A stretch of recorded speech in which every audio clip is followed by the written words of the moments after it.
And good morning. Welcome back to episode 13 of Afrolantican Jurisprudence. This episode, we're going to talk about On the Glory of the Black Race, written by Al-Jahiz, the genius, written about 824. And we're going to subtitle this Ninth Century Emcees and Diss Tracks. I am so excited about this particular episode because I think this is a piece of black history, of Afrocentric history, that has long been neglected and is so absolutely rich with information about how we got from basically the Nile Valley civilizations towards today, right? There seems to be a gap between our discussions of Kush and Kemet and Ethiopia, and then we jump all the way to, well, not all the way, we jump to the west coast of Africa to talk about Nak, Ghana, Mali, Songhai. We're going to talk about those later, but I think that leaves something incomplete. Leaves a lot incomplete.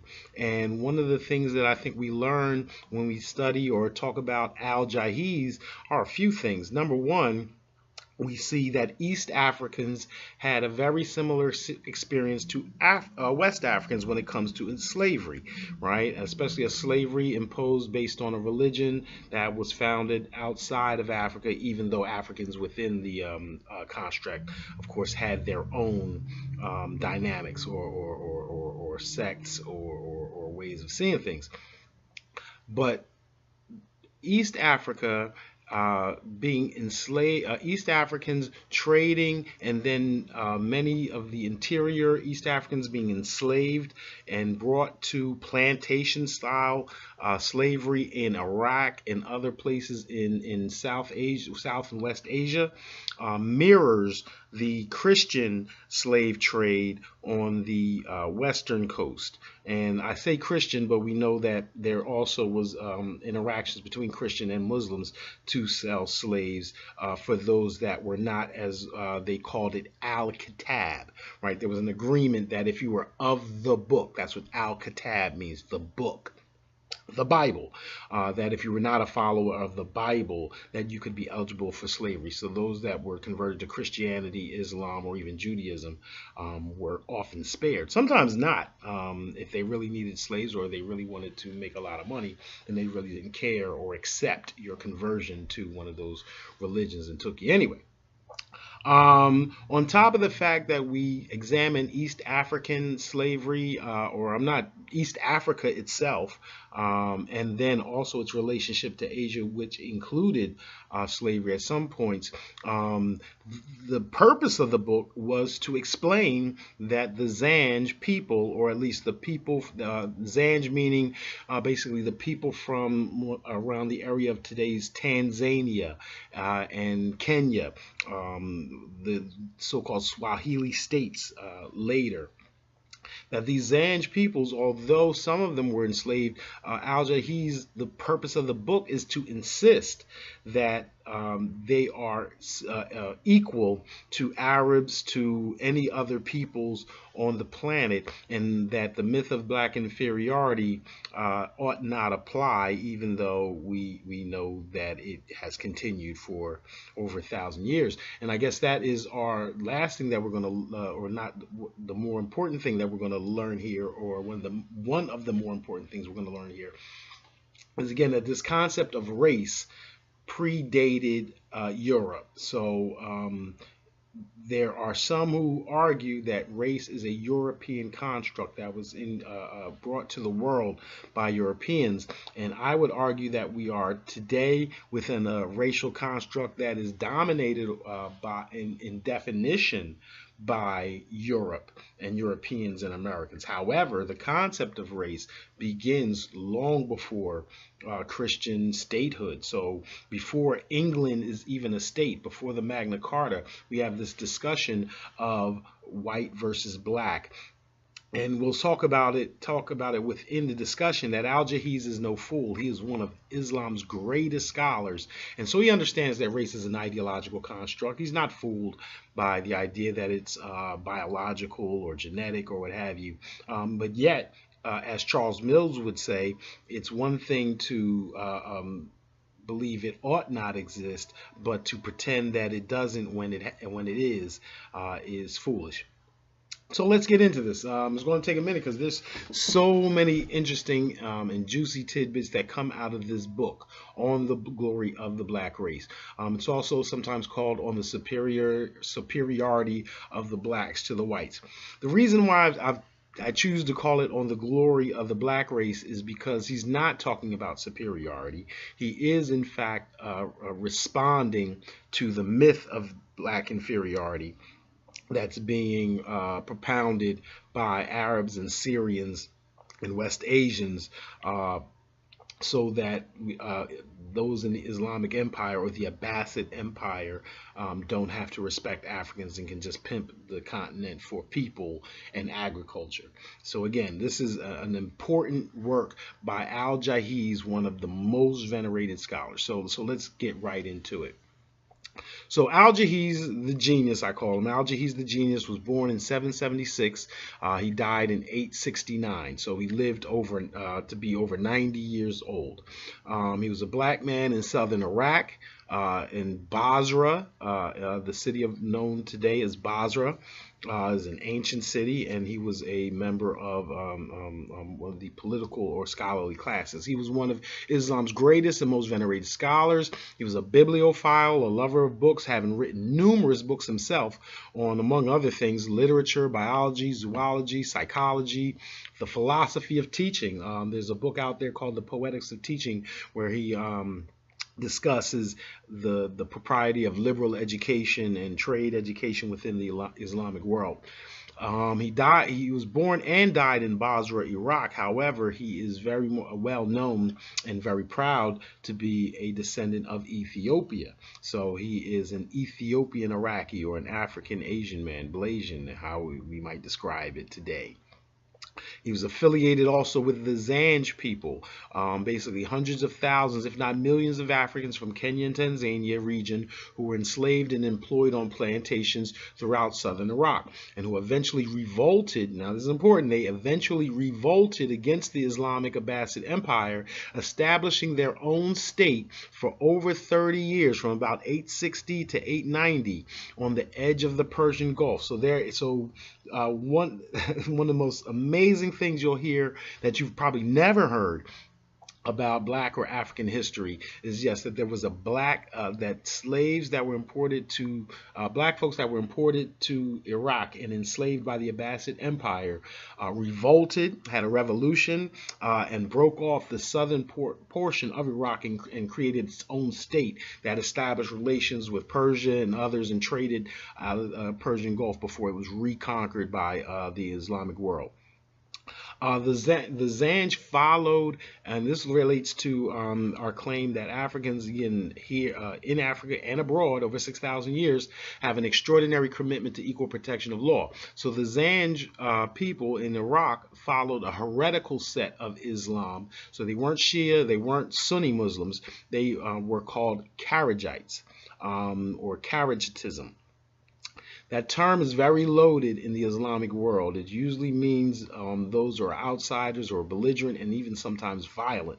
But in this instance, it's those who have rejected the central authority based on bloodline. So they don't respect the idea of an Islamic caliph or pope. And of course, through all of our episodes, you know what that means to me, that they won't pay taxes. They're not going to pay taxes over to the Abbasid Caliphate, that they're going to keep their tax money to themselves and try to govern on their own without being instructed or subordinated by a central authority.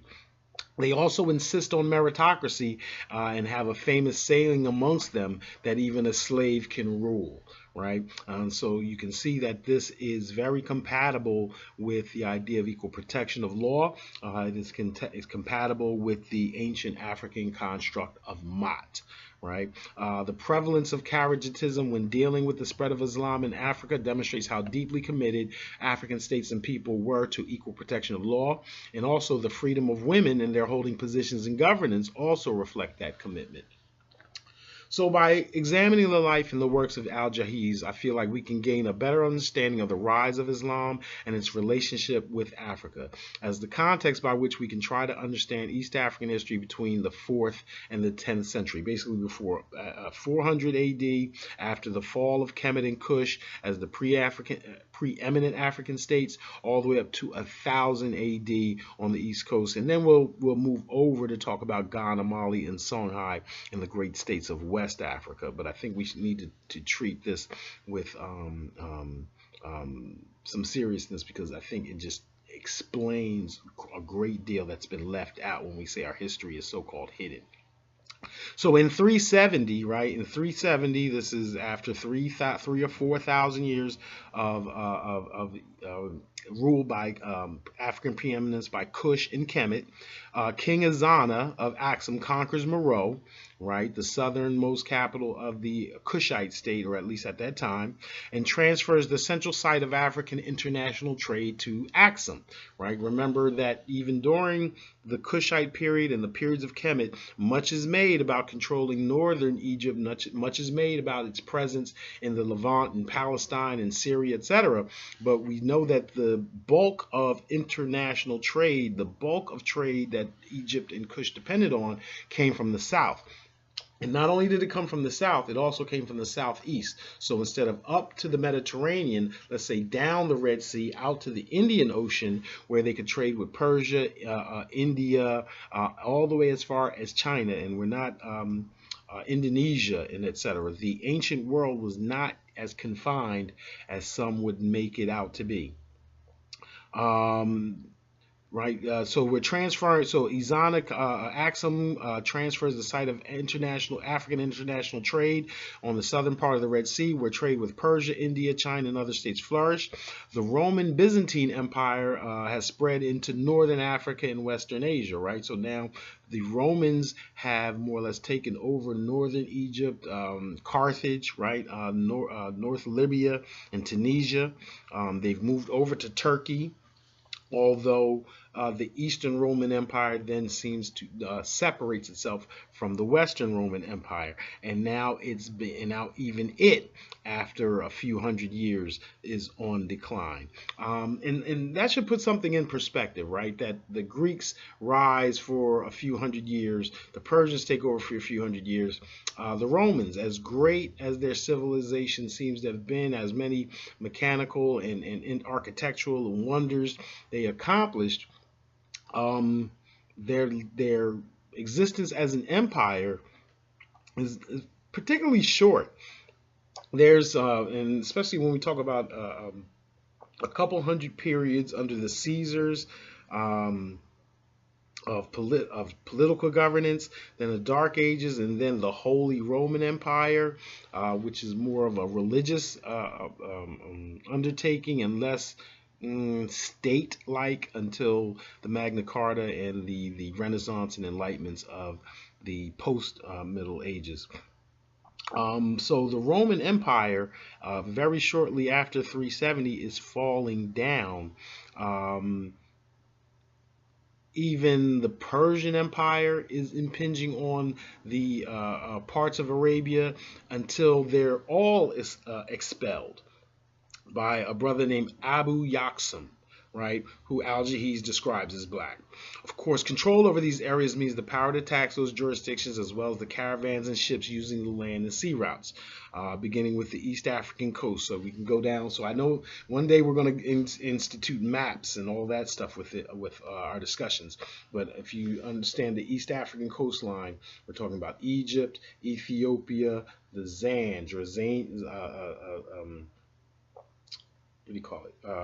Ethiopia, Egypt, Ethiopia, Kenya, Tanzania, down to the Swahili states of Mombasa, Malindi, etc., all the way down to Sofala, which is off of the Zambezi River, and has a very large gold reserve that we're going to talk about that in another episode, all the way down to the very southern tip known as South Africa, or to others known as Azania.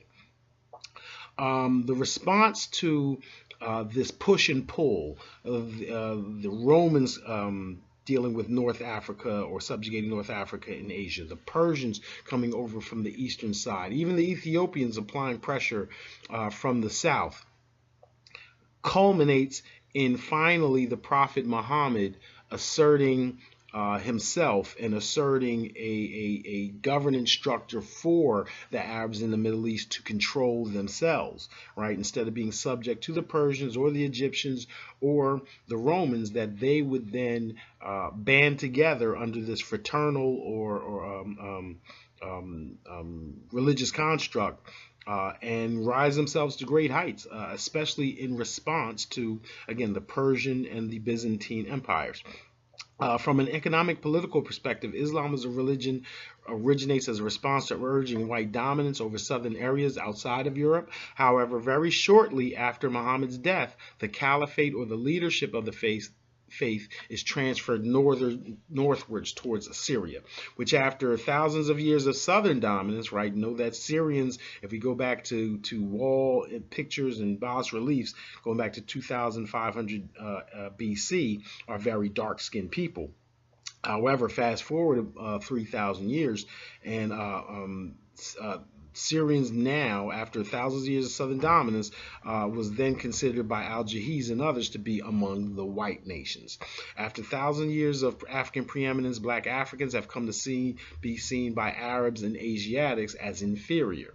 Okay, so as much as the Kemet and Kush had this glorious 4,000 years, Chancellor Williams would describe the AD, or the so-called Common Area after year 0, to be the beginning of the destruction of black civilization, beginning with the curse of Ham that we'll talk about in a second, that emanates from, again, the Bible, or the interpretation of the Bible. On one hand, Islamic slavery during the Umayyad and Abbasid empires extends to Asians, Africans, and Europeans. The term slave is derived from the Slavic peoples of Eastern Europe, a large number who also forcibly migrated to Muslim lands. Let me say that again. The term slave itself is derived from the Slavic peoples. Remember Slovakia, Czechoslovakia, and Slovenia. That's where the term slave actually comes from to begin with, because many of them were enslaved by the Islamic Empire. But on the other hand, African customs, when we talk about matrilineality, matriarchy, etc., African customs were more inconsistent with Islamic practices than perhaps other cultures. So, and also African lands held vast agricultural produce, the domination of which supported the arid lands ruled by Arabs of the Middle East, right? There's not growing things in the Arab Peninsula and in the Levant is shaky because it's not as fertile, the rivers aren't as thick and whatnot. So to be able to dominate African societies militarily means that they can extract the agriculture, the food sources from those places and have and bring them back to Arabia to be supported. Plus, the myth of black inferiority provided rhetorical support for the taking of African gold and people by force. So we also know that similar to the Christian advance, even though everyone is supposed to love their brother and it's supposed to be a universal concept under a universal God, there's always this reason to segregate or separate black people from it and take advantage of them. It is from this period we see the emergence of the so-called curse of Ham, in which the Bible was interpreted to separate the world between, and you've probably heard this before, Ham, Shem, and Japheth, right? Or Japhet. Ham being the blacks, Shem being the Asians, and Japheth being the whites. And that the sons of Ham were cursed and made by God to serve their brothers. From a cultural standpoint, Islamic governance is fraternal and patriarchal, whereas traditional African political dynamics were matrilineal and matrifocal. The Kebra Nagast demonstrates similarly with respect to Christianity. So Africans within the Islamic world responded to this new subordination, not only by joining Kharijite sects, right? We just talked about the Kharijites. Al-Jahiz, who we're talking about today, records surprisingly many works of poetry engaged in what seems like a hip-hop rhyming battle in which numerous black Emcees defended the honor of African peoples. This is astounding. Right? Even if you've heard of Al-Jahiz, even if you're aware of the book, if you didn't take the time to read it and then read it a couple times to show that Al-Jahiz is not going on his own rant, he is presenting several Zanj and Ethiopian poets who we're going to call Emcees, right? These really take the flavor of what seems like hip hop battles, hence the title of this episode as 9th Century Emcees and Diss Tracks. These folks defended the honor of African peoples, most notably the Zanj people of Eastern Africa, but also the Sind and the Zabaj and the people of India and even the Chinese, whom Al-Jahiz seems to count among the blacks. I mean, that's a very interesting point there. The first poem, the first poem Al-Jahiz introduces us to finds a black man responding to someone who has brought up his race for no apparent reason, right? Just except perhaps to put him in his place. Many students I've had during my teaching career have complained that they want to learn about the slaves who fought back. Well, this is part of their story. For Kharijitism as an anti-slavery construct within Islamic world extended beyond the Zanj takeover of southern Iraq to the Kharijite Berbers of North Africa, to the Ibadite Almoravids of North and West Africa, all of whom participated in the flowering of the Moorish Empire that you definitely have heard of, based out of Spain and Morocco. So here comes the first poem, right? To whom do you belong, O black one? To the Lord of Hadur, O bald person. That's the response. Aren't you black? Aren't you bald? Does truth thus put you so much in anger? It is the truth which puts you so much in anger, right? So right off the top, if you're going to respond and call me out just by my physical appearance, and especially something that isn't really a diss to begin with, then why can't I point out your physical features, that you're bald or what have you, and to suggest that I'm angry because you call me black, well, it seems like you're angry that I called you bald. In other words, a nice poem that's 1,000 years before Static by James Brown. Don't start none, won't be none. Interesting stuff. Okay, so now before we continue with the boasts of the Sudan, as Al-Jahiz puts it, know that Jahiz fully comprehends the fact that race is purely an ideological construct. He specifically responds to the supposed curse of Ham that we just mentioned thusly. God, may he be exalted, did not make them black in order to disfigure them. Rather, it is their environment that made them so. White and black are the results of environment, the natural properties of water and soil, distance from the sun, and intensity of heat. There is no question of metamorphosis or of punishment, disfigurement, or favor meted out by Allah.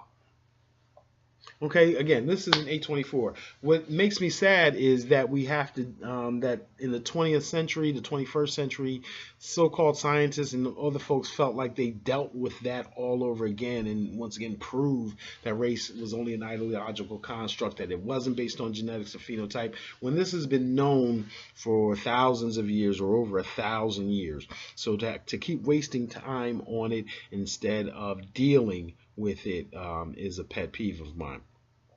Al-Jahiz explains how human phenotypes and physical appearances are products of environment, how racial categories fail with respect to the diverse populations, especially on the Arabian Peninsula when you got white, black, all in the bronze in the middle, everything, and how the fact of Islamic slavery over Europeans contradicts the notion that blacks and people of color are naturally subordinate to whites. Here he goes. He says, the best evidence of this is that there are black tribes among the Arabs, such as the Banu Salim bin Mansur, and that all the people settled in the Hara, besides the Banu Salim, are black. Right, all the people settled in the Hara besides the Banu Salim are black, and these tribes take slaves from among the Ashban, who are whites, to mend their flocks and for irrigation work, manual labor, and domestic service. And they take their wives from among the Byzantines, right, the Europeans. And yet it takes less than 3 generations for the Hara region to give them all the complexion of the Banu Salim. Right, so environment is more important than well, the environment will last longer. It is that which will change your phenotype, your hair color, your skin color, etc. He says this region is such that the gazelles, ostriches, insects, wolves, foxes, sheep, asses, horses, and birds that live there are all black. That is simply a matter of environment. To be sure, Jahiz insists that the people of East Africa are no different than those populating the Middle East and described as black. And that's important because you'll note that even today, whenever you discuss Egypt or Arabia in ancient times, even when you prove that the folks aren't white, there will be major suggestions, even on Wikipedia. Go to Wikipedia and type in anything positive about Africa or Asia or Western Asia, and it will almost always invariably have a paragraph at the very end. You can do this with Kush, you can do this with Ethiopia, etc. There's going to be somebody who inserts a blurb that argues that because of the teeth or because of the hair or because of the size of the skull, that these people were not sub-Saharan Africans, that even if they were somewhat related to Africans, it's not the pure black type, because the pure black type is mentally inferior. But again, Al-Jahiz says, our blackness, O people of the Zanj, is not different from the blackness of the Banu Salim and other Arab tribes we have mentioned, and the very blackness of the Zanj is like the total whiteness of the white men. Right. So in each instance, when Al-Jahiz talks about black, he is talking about the darkest of dark black. And we know that there are then infinite gradations in between the so-called pure white and pure black. And again, we'll talk later about how he can't understand how the Arabs put themselves on the white part of it. It's funny. Also know that Al-Jahiz and the descendants of East Africans known as the Zanj are part of and fully aware of an intercontinental commercial world, the majority of which was dark-skinned. So again, we're taught about European history during these times. We're not taught about the South. We're talking about the Silk Road coming after all this. But why is the Silk Road built? To get from Europe to all these places, because they are fabulously wealthy and cosmopolitan. The Zanj say, the blacks are more numerous than the whites. The whites at most consist of the people of Persia, Jabal, Khorasan, the Greeks, Slavs, Franks, and Avars, and some few others, not very numerous. The blacks include the Zanj, Ethiopians, the people of Fezzan, the Berbers, the Copts, that's Egypt, and Nubians, the people of Zagawa, Marawa, Sind, and India, Kamara and Dabila, China, and Masin. I don't even know where some of these places are, but I know where India is, I know where China is, right? And Fezzan, Zagawa, those are North African places, or in the northern Sahara and what have you. The islands in the seas between China and Africa are full of blacks, such as Ceylon, Kala, Amal, Zabij, and their islands as far as India, China, Kabul, and those shores. So here we have in the 9th century the assertion that most of that world, that South Asian world, below the Himalayas, below the Hindu Kush Mountains, right? Hindu Kush Mountains, are filled by dark-skinned peoples. One of the white poets, one of the white Emcees, said, "You are not more than they in number, and glory belongs to those bigger in number." But the response from the Zanj people is that that's ridiculous. The people of Zabaj, right, and this is a place south of China, the people of Zabaj alone are half of the population on Earth, right? Clearly we're talking about Eastern Asia. On the ends of the inhabited world, all are black people. These ends are more populated than the central area, just like the circumference of a windmill in the wind is bigger than the pivot of that windmill. It is like the balcony of a house. It is narrow, but as it goes all around the house, its total area is bigger than the house itself. After the land of Zanj, there are no more white people, as we have reached there the periphery of the world where all are black. This is a proof that we are more numerous than the whites, and we have the right to be proud of it. Okay? It's not playing around. The Zanj also say, the Copts too are black. Abraham, the friend of God, married one of them, and so was born a big prophet, the ancestor of the Arabs, Ishmael. The prophet, praise be unto him, also married one of them, and Abraham was born. The angel Gabriel, when addressing the prophet, called him Father Abraham. The Zanj also say the black stone is from paradise. The darker a piece of copper, the more it is worth, right? And Al-Jahiz is just getting started. He's just getting started in the glories and the accolades that black people have earned in the Islamic Empire, and also the natural affinities of blackness in nature, right? First, though, he confronts the absurdity of brown-skinned Arabs claiming whiteness. They say, when he says they say, remember, Al-Jahiz is reporting what these other Emcees, what these other poets and writers have written. They say the Arabs belong with us and not with the whites because their color is nearer to ours. The Indians are more bronze than the Arabs, and they belong to the blacks, right? So again, the idea of the black world extended beyond just Africa, right? That these were the descendants of Africans, but that the Europeans and those that have come down from the Caucasus Mountains, down from the north, are now starting to take over and institute this myth of black inferiority for economic purposes. They go on. This is again back to our 9th century Emcees. For the prophet, God bless and save him, said, I was sent to the red and the black, and everyone knows that the Arabs are not red, as we already have stated above. He said, this advantage belongs to us and to the Arabs, as against the whites. If the Arabs want it, if they do not want it, then the advantage is ours alone against all the rest, right? So it's a lot of deep stuff in that one passage that the prophet Muhammad said he was sent to the red and the black, right? So if Muhammad was sent to the black folks to spread this message, the idea that the myth of black inferiority has come about because of the sons of Ham is ridiculous. So now let's move on to these Emcees and diss tracks, right? Let's talk about these poets that Al-Jahiz is citing, right?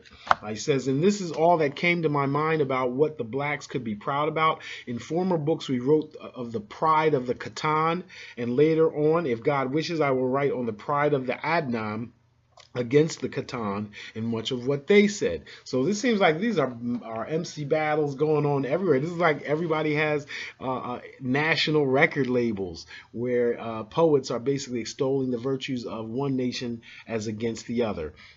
Oh, and know that Arabs are the descendants of the Adnan and the Khatan according to their own history. So he's talking about these are diss tracks that he's presenting from Ethiopians in Zanj against the Arabs, but that there also are Emcees within the Arabian Peninsula or the different sides of Arabia that are dissing each other, that he could report on those too.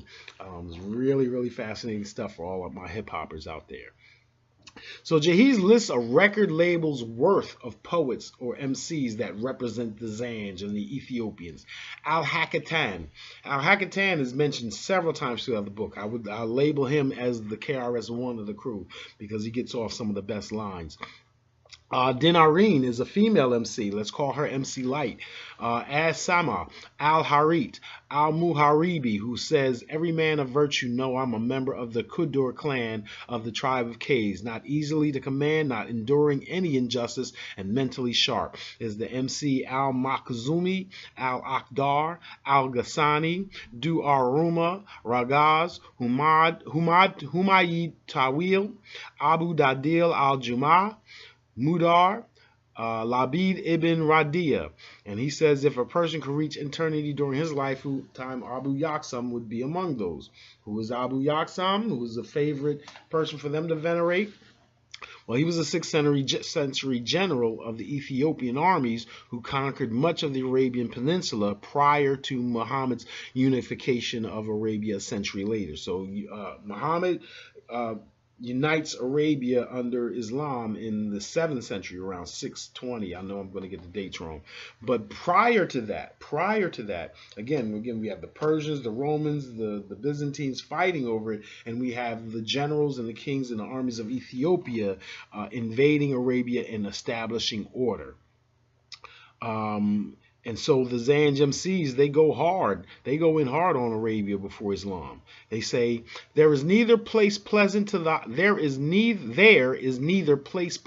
eye nor hunting ground, but only the trade. And they're talking about the slave trade. And the trade is a disdainful thing. So it basically saying nothing's growing in Arabia. It's arid, and so its only source of fame is the fact that it's on the route on the Red Sea between the Mediterranean and Europe, and then the Indian Ocean on the south. So any ships that have to come through there basically have to pay taxes to whoever controls that area. And also, if you are enslaving people, especially Africans, then there seems to be that Mecca seemed to have been a port where those people were exchanged. So conquering Mecca would never have brought profit, otherwise Yemen and other countries would have. The climate is bad. In winter, its people go to Taif. During the heat, to Jeddah, right? So that people don't even live there most of the year. Coming from Abyssinia, we were masters of the country of Arabia up to Mecca. And in all the country, our law reigned, right? Referring again to Abu Yaksam and others, King Abraha, who also laid down the law over Arabia and was clearly an African or descendant of Africans. We put to rout Danuas, killed by the Akyal Himyarites. You never dominated our country. Right, that it was a one-way up until the Roman times for Kemet, Kush, Ethiopia, etc. It was a one-way relationship with the Nile Valley civilizations holding sway over Arabia until now, the present day. It's been a comeback. Abu Yaksam invaded the very heart of your country, and this despite the fact that you were as numerous as the grains of sand. He alludes here to the Lord of the Elephant, whose armies attacked Mecca to destroy the Kaaba. So again, if you know about Mecca and prior to Islam, the big black statue or not stone monument that is in Mecca predates Islam. That's the Kaaba, and was a relic of a pre-Islamic past, but was under attack and captured again by Ethiopians.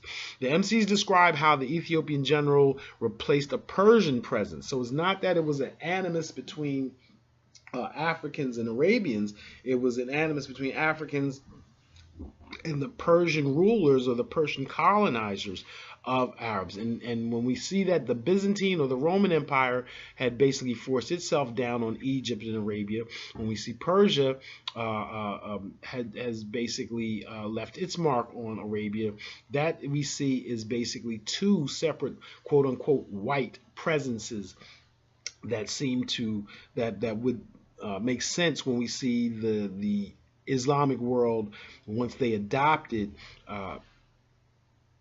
changing their attitudes toward Africans and instilling this myth of black inferiority. Again, when it came to the Ethiopian general Abu Yaksam and how he conquered the Persians in Arabia, they said Gumdan, a fortress, ordinary the residence of the king, then Persian, who reigned on Yemen. When Abyssinians seized Yemen, they let remain only the ruins. On the day of Yathrib, we were the stallions of the Arabs. And that is a reference to Musrif ibn Uqba al-Muri, the general who gave the conquered city, Medina, over to the troops for pillage, and the Negroes cohabitated with the captured women. Ask Musrif al-Muri, the general in question, about the morning when he gave the captured virgins over to his weather-beaten Negro soldiers. On this occasion, the Zanj fought you whites in spite of your rage. Waring defended you with his Persians, whilst the Ethiopian general commanded in the midst of destruction. It was then that the women of your race were enjoyed by a Negro whose phallus was the size of a donkey's. Yes, so if you didn't know, now you know. Al-Jahiz does not pull any punches, and it gets worse from here. They rag on the Arabs for having paid taxes to multiple foreign conquerors. You claim to be a tribe never subjugated and never paying tribute, but it is simpler to pay a tax than to flee. And make no mistake, the Zanj poets can articulate like gentlemen, but they can get into just regular old gangster hip hop shit. Watch this. Al-Hakitan, the guy I meant, the poet I mentioned to you before, goes in very hard on the white poet Jarir. Aren't you, Jarir, a puppy? And your mother, is she not a you? Let me say that again, so maybe some of you might catch this. Aren't you, Jarir, a puppy, and your mother, is she not a ewe? When we say ewe, E-W-E, right? A sheep. Fat sheep are the source of your shame and your vanity. Your fat sheep are both your pride and your shame. It is rumored that the Kulai tribe is having sex with their sheep, just like the tribes of El Araj and Sulaim. And the people of the Asha are rumored to have sex with goats. Abdur ibn Rashid said, they are bad people. The best of them are still bad. To the sheep they herd, they are the male and the shepherd. When one of their women is made ready for marriage, it will be the spotted sheep that weeps sincerely. 9th century Emcees and diss tracks. I don't know if you're going to get harder than that, right? Basically, calling them sheep fuckers. Right? The Zanj Emcees do not neglect to attack the myth of black inferiority as it related to true whites or Europeans. So they're not just dissing Arabs. Everybody gets a little piece. Here we go. To those who despise the color black, we would reply that the excessive lanky, thin, and reddish hair of the Franks, Greeks, and Slavs, the redness of their locks and beards, the whiteness of their eyelashes are uglier and more loathsome.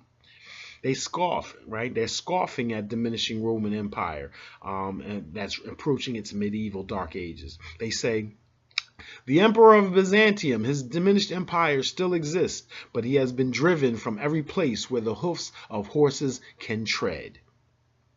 Here, Jahiz refers to the professional and moral character of black peoples as compared to others. One hardly ever finds a Greek or a Khorasan in a position of trust in a bank. When the bankers of Basra saw the excellent affairs that Faraj Abu Qub, a Sindhi, had negotiated for his masters, each of them took a Sindhi assistant. They all wanted to make the profit his master had made. Banking is usually, right, from a Eurocentric point, banking is usually attributed, to the Medicis and Italy and whatnot. But here we have references to banks in the Islamic tradition going way back, again, to the 9th century. Now, some of these barbs, again, they're not just shouting them out by themselves. They're responding to the myth of white inferiority. And so one of the white Emcees that was mentioned before, Jarir, here we go. What does he say? So the white poet Jarir saw Al-Hakitan in a white robe on a feast day and remarked, he looks like the penis of a donkey wrapped in white paper. All right, so, there's a white guy did some black dudes, but that's a good one, right? That's some Eminem shit right there. He looks like the penis of a donkey wrapped in white paper. But Al-Hakitan returns the volley. He replies to him in a poem which he said, though my hair is woolly and my skin black as coal, I am generous and my honor shines. My color does not prevent my being valiant with my sword in battle. No, you who would boast of your petty glory, the people of the Negus, right, that's the people of Ethiopia, have more reason for glory than you. In the days that Islam was offered to El-Julanda, Ibn Kisra, Harith, Haldwa, the Copts, and Caesar, they all refused. In other words, Muhammad sought the help of all these people to create Arabia, and they refused him. Of all the kings, only the kings of Ethiopia, only the Negus accepted. As a result, his kingdom lasted long, unmovable, and prosperous, right? Because now that they've won, Ethiopia stands to this day. The Roman Empire and all the others that were described actually fell. Lokman was... was one of them. So too were his sons and his mother's son, as well as Abraha, the most renowned king. And more seriously, the Zanj are fully aware of the role Africans played in establishing Islam. The Zanj say, the prophet, praise be unto him, said, I was sent to the red and the black, and everybody knows that the Zanj, Abyssinians, and Nubians are surely not white or red, but definitely black. And if the prophet, may Allah be pleased with him, knew that the Zanj, Ethiopians, and Nubians were not ruddy or light-skinned, rather dark-skinned, and that Allah the Most High sent him to the dark-skinned, then surely he made us and the Arabs equal. Hence, we are the only dark-skinned people. If the appellation dark-skinned applies to us, then we are the pure Sudan, and the Arabs only resemble us. Therefore, we are the first people to whom he was missioned. Thus, the appellation of the Arabs is predicated on ours, since we alone are designated dark-skinned, and they are not so unless they are part of us. So if you want to be praised, if you want to be mentioned specifically by the prophet, then you need to accept your blackness, if that's what we're going to go with. There were Africans in Prophet Muhammad's family. The 10 sons of Abdur al-Muttalib, the grandfather of Muhammad, were all black and strong. There were several Africans among Muhammad's compatriots, so say the Zanj. Also among the blacks was the Ethiopian Bilal, of whom Caliph Omar said that he alone was worth a third of all Islam. Afga, the first to die in the holy wars of the Prophet. Al-Migdad, the first to fight in the holy wars a horseman. Al-Wanshi, who killed the false prophet Musaylima. The prophet himself said, according to the Zanj, I miss Julyabib. Seek him. They went to seek and found him lying in the middle of 7 men, which he, in fact, had killed himself. The prophet, that the blessing and the safety of Allah are on him, said, he killed 7 men, and then they killed him. This man is of me, and me of him. So the prophet Muhammad associated himself with a black man, and a black man with himself, right, saying that they were one. And apparently Muhammad appreciated the assistance provided by Ethiopia, because the Zanj claim the Negroes can also be proud of the fact that the single dead person over whom the prophet ever prayed was their ruler, the emperor of Ethiopia. He prayed for the Negus while the prophet was in Medina, and the tomb of the Negus in Abyssinia, so twice, right? More than once. Jahiz and the Zanj Emcees, they mention many other notable blacks known within the Islamic world since the death of Muhammad, right? So from the 7th century, for another 100 years until this book is written, they mention Luqman the Wise One, who was called wise in the Quran. Sa'id ibn Jubair was also black, a very pious man, highly esteemed for his profound knowledge of the traditions of the Prophet Muhammad, and a companion of Ibn Abbas. Maqul the lawyer, and another black, Al-Katan the poet, who we just talked about, who was higher through his personal judgment, his reason, and by the size of his insights. Faraj, the barber surgeon, who was so just that he was often called by the judges for counsel. He was a freedman of Jafar ibn Suleiman, and that's a big thing there too, is that anytime black folks are found in the Islamic world, it's almost immediately assumed that they were slaves, when in fact there were very large worker paid professional classes within ancient society. So the idea that every worker was a slave is incorrect, but it's hard for us to know which ones were accurate and which ones were not. Among the blacks is also Yasir's family. They also say Al-Gandaf, who was with Ubayd Allah ibn al-Hur, was one of us. He was the most courageous among men. He would attack caravans single-handedly. Also a man with proverbial courage was Kabawai, who was with al-Maguri ibn al-Fizr. Mabar al-Ashram, the young slave of General Abu Bakr, was black too. He came here from Syria in the days of Qutaba ibn Muslim. His reputation was so widespread that people tried not to meet him. Also among them was Al-Maghlul and his sons, who, though slaves, were very generous and wise and were renowned among the people of the desert about their knowledge of it. Also among us was Afla. Caliph Sultan Abdul Malik often said Al-Adgam is a master among all the Orientals. This Al-Adgam is also mentioned by Abdullah ibn Khanazm, who calls him an Ethiopian, a black son of Ethiopia. So even their teachers, their scientists, generals, judges, surgeons, and whatnot, blacks are counted amongst all of them when they're referring to the Abbasid Empire based out of Baghdad, Iraq. Jahiz then turns his attention to defending the homeland and the culture of the Zanj people, presumably inland Kenya and Tanzania, as enslaved peoples usually represented those less metropolitan ethnic areas who live further from the coastline.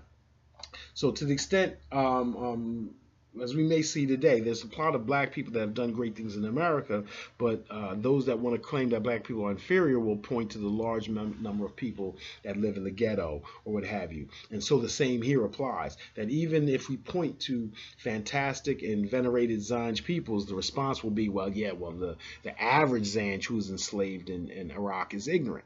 Well, Jahiz has a response for that. He says, first of all, let me talk about he surprisingly venerates black women, right? Again, when we talk about the Zanj nation, the culture, the Zanj are the most eager of all God's creatures for their women, and so also their women for them. They are also better compared to other women, right? So the idea that black men and black women get along, that praise each other more than other people in other areas, is held by the Zanj and Al-Jahiz. He also says Al-Farazdak was the one specialist of women. This is funny. And he had tried all races and remained unsatisfied until he finally married Makia, the Zanj woman, and stayed with her, forgetting all others because of her qualities. He made the following verse, had to sing about her.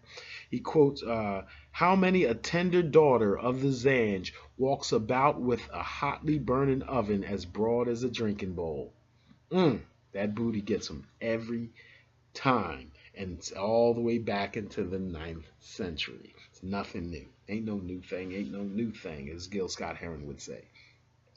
Perhaps even less surprisingly, we find black female MCs like Denanir, who again I call, she's going to be my MC Light right here. Denanir, the daughter of Kabawai al-Zanji, lived with Asha Salim.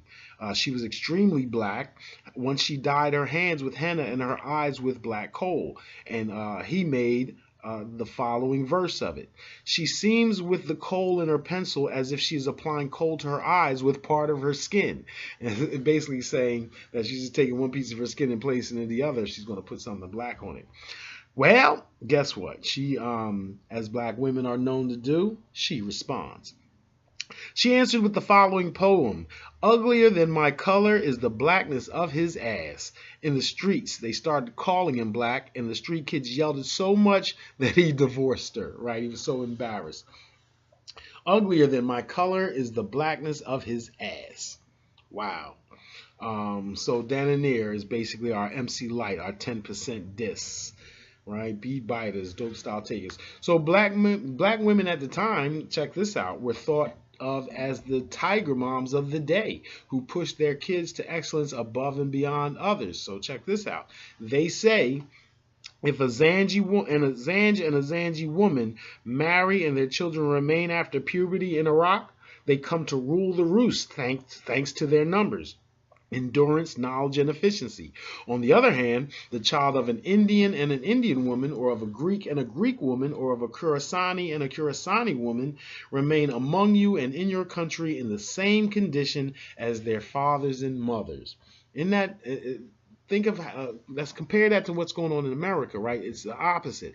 The idea that black folks have languished at the bottom after generations, while other people have advanced over generations.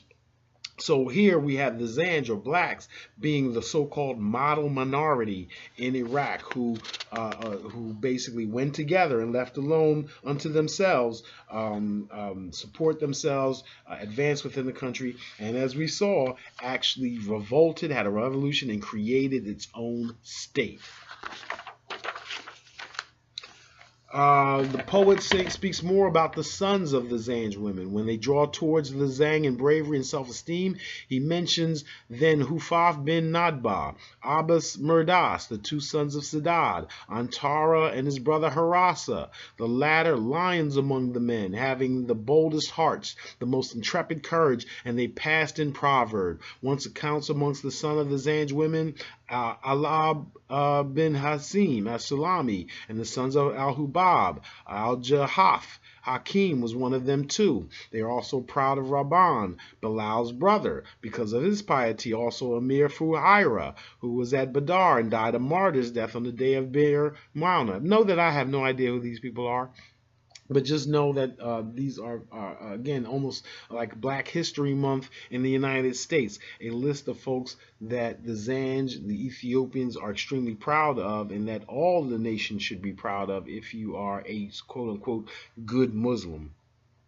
The Zanj even defend matrilineality, basically the nobility of their maternal uncles who raised them. Remember, in a matriarchal system, the mother, Queen Mother, heads the household, and brothers basically take care of their sisters' children as much, if not more, than their own. So your maternal uncles are the men that typically have raised you. Do not seek really any maternal uncle at Banu Talib, because Zanj have maternal uncles nobler than them. Don't feel pride in the maternal uncle from the Assad tribe, because even the Zanj and Nubians are more noble to have as uncles than they. Valorous in battle, the Zanj claim to be despite their enslavement in Iraq. Al-Jahiz recites, if you would meet Zanj in formation for battle, you would see noble heroes. Ask Ibn Amir, when he sought out their spears, did he not find the Zanj spears to be long? They took and killed the son of Ziyad, and they dismount their horses for battle. And when they have dismounted to go to battle, what a battle! So taking slaves from Kenya and Tanzania clearly cost a lot of people their lives. So it's not the easiest thing to undertake. There were slaves that fought back. They go on. Al-Jahiz goes on. As for Ibn Jafar, it is as Numan B. Jafar, Ubad Jafar, Al-Julanda, they made an incursion in Zanj territory. The Zanj killed them and plundered their camp. So there are plenty of times where the Zanj made a comeback. Al-Jahiz even talks about, or these 9th century Emcees talk about the traits of the Zanj. Everybody knows that the Zanj are among the most generous of mortals, a quality that is found only among noble characters. These people have a natural talent for dancing to the rhythm of the tambourine without needing to learn it. Sound like black people to me. There are no better singers in the world, no more polished and eloquent, and no people less given to insulting language. All other people in the world have their stammerers, those who have difficulty in pronouncing certain sounds, and those who cannot express themselves fluently or are downright tongue-tied, except the Zanj. Sometimes some of them recite before their ruler continuously from sunrise to sunset, those are griots, without needing to turn around or pause in their flow. No other nation can surpass them in bodily strength and physical toughness. One of them will lift huge blocks and carry heavy loads that would be beyond the strength of most Bedouins or members of other races. They are courageous, energetic, and generous, which are the virtues of nobility, and also good-tempered and with little propensity to evil. They are always cheerful, smiling, and devoid of malice, which is a sign of noble character. Now, some people say, and this is not me, these are 9th century Emcees breaking this down. Some people say that their generosity is due to their stupidity, short-sightedness, and lack of foresight, right? They're too stupid to be mean. But our reply is that this is a scurvy way of commending generosity and altruism. At that rate, the wisest and most intelligent man would be the most stingy and generous. But in fact, the Slavs are more stingy than the Byzantines, and the latter more intelligent and thoughtful. So then, just breaking down people's arguments to the letter.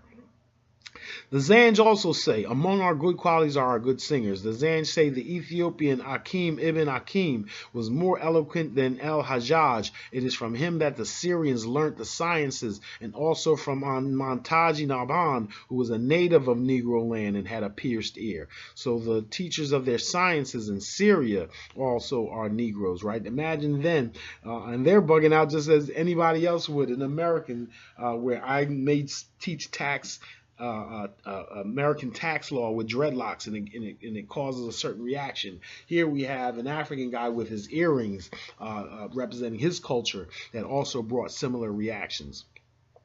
They note, the Zanj Emcees note how marriage between Zanj men and Arab women were commonplace. So this myth of inferiority did not extend to a lot of people. The Zanj say to the Arabs, "You are so ignorant that during the Jahiliyyah, the times of ignorance, you regarded us as your equals when it came to marrying Arab women. But with the advent of the justice of Islam, you decided this practice was bad," right? So before Islam, it was okay to marry black folks, and that was the time of ignorance, whereas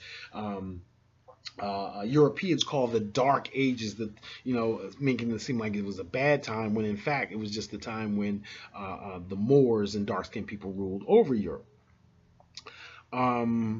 And then everything is supposedly changed after Islam or after Christianity or the Enlightenment. But with the advent of the justice of Islam, you decided this practice was bad. Yet, the desert is full of Zanj married to Arab wives. And they have been princes and kings and have safeguarded your rights and sheltered you against your enemies. You even have sayings in your language which vaunt the deeds of our kings, deeds which you often place above your own. This you would not have done had you not considered them superior to your own.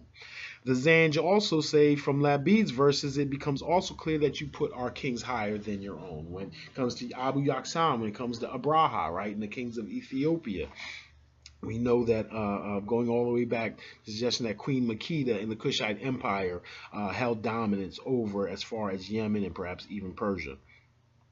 Jahiz takes care to defend the enslaved Zanj in Iraq who were not free to pursue education and professional work. Now, if you refuse to believe all these good things, the saying that you have yet to meet a Zanji with brains, even of a boy or a woman, we would reply to you, have you ever met among the enslaved of India and Sind individuals with brains, education, culture, and manners, so as to expect these same qualities in what has fallen to you from among the Zanj? Yet you know how much there is in India of mathematics, astronomy, medical science, turnery, and woodwork, painting, and many other wonderful crafts. He goes on, they say, you have never seen the genuine Zanj. You have only seen captives who came from the coasts and forests and valleys of Cambalu, and from our menials, our lower orders, and our slaves. The people of Cambalu have neither beauty nor intelligence. Cambalu is the name of the place by which your ships anchor, right? So they're basically saying you're getting these slaves from a backwards part of our nation. You wouldn't dare come to the more advanced places of our nation and try to take slaves. The natives in the Balad Zanj are in both Cambalu and Unjuya, just as Arabs are the descendants of Adnan and Qatan in the Middle East. You have yet to see a member of the Langawiya kind, either from the coast or from the interior, right? You're not going to enslave those people. You're not going to mess with those. To close out his tome, Jahiz recites the glories of other black people of Southern Asia. Right, he extends. So he's talking about the Ethiopians. He's talking about the Zanj, Kenyans, Tanzanians. He's talking about the black people of Southern Iraq. And then he even talks about the black people of India and other places. For example, as regards the Indians, they are among the leaders in astronomy, mathematics in particular. They have Indian numerals and medicine. They alone possess the secrets of the latter and use them to practice some remarkable forms of treatment. They have the art of carving statues and painted figures. They possess the game of chess, which is the noblest of games and requires more judgment and intelligence than any other. They make Kada swords and excel in their use. They have splendid music, including that of the kankala, an instrument with a single string mounted on a gourd, which takes the place of the many string lutes and cymbals. They know a number of sprightly dances. To them belong the variety of arts, from sword fighters to magicians and fumigators and medical skills. They pose a script capable of expressing the sound of all languages as well as many numerals. They have a great deal of poetry, many long treatises, and a deep understanding of philosophy and letters. The book Kalila Wadima originated with them. They are intelligent and curious and have many and more good qualities than the Chinese. Their sound judgment and sensible habits led them to invent pins, corks, and toothpicks, the drape of clothes, and the dyeing of hair. They are handsome, attractive, and forbearing. Their women are proverbial, and their country produces the matchless Indian aloes which are supplied to kings. They were the originators of the science of fakir, by which a poison can be counteracted after it has been used, and of astronomical reckoning subsequently after it has been used, subsequently adopted by the rest of the world. And again, Al-Jahiz is clearly asserting that Indians are of the black race, leading to them. Further east of India was a state known as Zabai or Zabaj, thought to extend over vast areas of South China, including perhaps the islands of Indonesia and Malaysia. The Zanj also say, if we are more numerous because of Zabaj alone, we would still be far superior because of our merit. If it happens that the king of Zabaj has problems with the citizens and they don't pay their taxes, this is how I get there, right? Tax law. Tax law has taken me all around the world in all time periods. If they don't pay their taxes, he sends armies of thousands of people, not with orders to beat and fight them. He does give orders for soldiers to settle between them till they pay. His army is bothering the people so badly by taking food and clothes from them that it is easier for them to just pay the taxes. If they still don't pay, he sends more regiments to just take up space. The local rulers always wind up paying for fear he and his people will finally be destroyed by the army. So this is not about just laying waste to people. Again, warfare back in these days was about controlling a jurisdiction so you could tax it, so you can take the goods from that area, redistribute it to the rest of your empire, and take the goods from those empires, the rest of those provinces in your empire, and redistribute it to those provinces that gave up a single good. That way, the economy diversifies throughout the nation. Finally, Jahiz attacks the ideological nature of white supremacy and the myth of